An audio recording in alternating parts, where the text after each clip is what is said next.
Okay guys, welcome to drama ways in Telugu. Old name అయితే ఇప్పుడు name అయితే మార్చాను హరిగడ్ రివ్యూగా. ఎందుకంటే డ్రామా వేస్ ఇన్ తెలుగు అని కొడుతుంటే ఫస్ట్ ఒక వీడియో వస్తుంది అంతమంది, మిగతావి ఏం రావట్లేదు. సో దాన్ని బట్టి పేరు అయితే మార్చాను. కొంచెం క్లిక్ అయ్యాక ఈ పేరు సెట్ అయిపోద్ది, అదైతే గ్యారంటీ. ఇంకా ఈ వీడియోలో ఏంట్రా అంటే డబుల్ స్మార్ట్ మూవీ రివ్యూ అనమాట.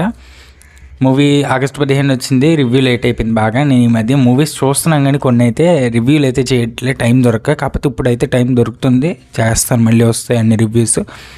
అండ్ ఇంకా డబుల్ స్మార్ట్ విషయానికి వస్తే ఇది 2024 యాక్షన్ సైఫై పరంగా వచ్చింది, directed by puri Jagannadh.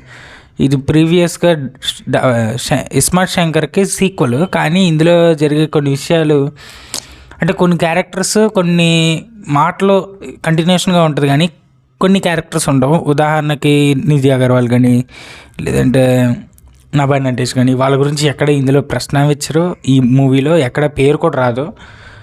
So continuation అనొచ్చు కానీ కొంచెం తేడా చేశారు కాబట్టి దాన్ని అలా చెప్పకూడదు. ఇంకా ఈ మూవీ ఒక మెయిన్ ప్లాట్ ఏం లేదు, మన విలన్ చిప్ తెచ్చి వీడికి పెట్టాలని చూస్తారు మన హీరోకి. మన విలన్ ఒక కాన్షియస్ తెచ్చి హీరోకి పెట్టాలని చూస్తారు. సో పెట్టారా లేదా అనేది ప్లాట్, ఇంకేం లేదు ఇందులో.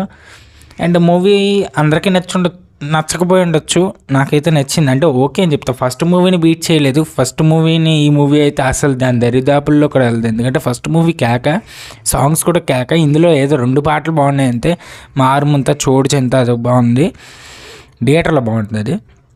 అండ్ బిగ్ బుల్ ఆ పాట పెద్ద అనిపించలే కానీ అంటే స్టోరీ సెకండ్ హాఫ్ బాగుంది, కానీ సెకండ్ హాఫ్లో వాళ్ళు ఇచ్చిన ట్విస్టులు బాగుండే కానీ ప్రతి దాంట్లో అమ్మ సెంటిమెంట్లు ఎందుకు, అది లేకపోతే సినిమా ఆడదే ఏంటి.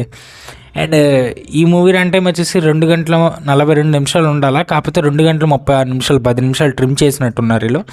అండ్ సెన్సార్ వచ్చేసి అనమాట. ఇది ఫ్యామిలీ వాచబుల్ కాదు, నేనే చెప్తున్నా. మూవీ వాళ్ళు ఫ్యామిలీ వాచబుల్ అని చెప్పినా సరే నేనైతే కాదని చెప్తా. ఇది అయితే పక్కా ఫ్రెండ్స్తో లేదా లవర్స్తో వెళ్ళి చూడండి అంతే. ఎందుకంటే బూతులు డబుల్ మీనింగ్ గట్టిగా వేశారు, బాగున్నాయి. ఓకే, కొన్ని చోట్ల బాగున్నాయి. అండ్ దీనికి ఐఎండిబి ఇచ్చిన రేటింగ్ 4.4/10 అయితే ఇచ్చింది. బుక్ మై షో 6.9 అయితే ఇచ్చారు దానికి. నేనైతే 7 ఇస్తాను ఈ మూవీకి. నాకు ఓకే అనిపించింది, just it's just okay sequel నుంచి ఇంతకు మించి ఎక్స్పెక్ట్ చేయలేము. ఎందుకంటే సీక్వెల్స్ ఈ మధ్య తీసేది అంటే ఫస్ట్ మూవీని బీట్ చేయలేకపోతున్నాయి ఏ సినిమా కూడా. సో అందుకే నేను సీక్వెల్స్ గురించి అంత హైప్ అయితే పెట్టుకోవట్లేదు అందుకే. అండ్ ఇది వచ్చేసి పూరి జగన్నాథ్ డైరెక్షను, చార్మి ప్రొడ్యూసర్, పూరి కూడా ప్రొడ్యూసరే. అండ్ మనీష్ శర్మ మ్యూజిక్ ఇచ్చాడు కానీ పెద్దగా అనిపించలే, కానీ కొన్ని చోట్ల ఓకే. నేను మనీష్ శర్మ నుంచి ఇంకొంచెం ఎక్కువ ఎక్స్పెక్ట్ చేశా, బట్ ఆయన డిసప్పాయింట్మెంట్ అయితే ఈ మూవీ చేశారు. ప్రతి దాంట్లో ఒకటే సీక్వెన్స్ సెట్ అయిపోద్ది, అది పెడితే హిట్ అయిపోద్ది అనుకోకూడదు ఇప్పుడు.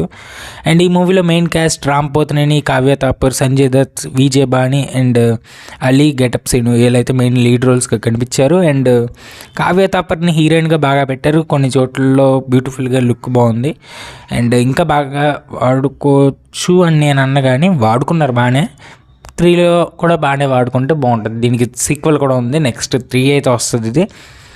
అండ్ ఈ సినిమా తమిళ్, తెలుగు, మలయాళం, కన్నడ, హిందీ లాంగ్వేజ్లో అయితే అవైలబుల్గా ఉంది. మంచి పని చేశారు మిగతా లాంగ్వేజ్లో డబ్ చేసి, లేకపోతే సంకనే ఆగిపోతుంది నిజంగా ఈ సినిమా. ఓకే, ఇంతకు మించి ఇంకేం చెప్పడానికి లేదు ఈ మూవీ గురించి. 1 టైం వాచబుల్, ఫ్రెండ్స్ అండ్ లవర్స్తో వెళ్ళి చూస్తారంటే చూసేయండి, ఇంతకు మించి ఏం చెప్పండి నేను. సో మళ్ళీ కలుద్దాం నెక్స్ట్ వీడియోతో. అంతవరకు మన ఛానల్ సబ్స్క్రైబ్ చేసుకోండి. అండ్ వీడియో లైక్ చేయకపోతే లైక్ చేయండి, షేర్ చేయండి, కామెంట్ చేయండి. మళ్ళీ కలుద్దాం, గుడ్ బై.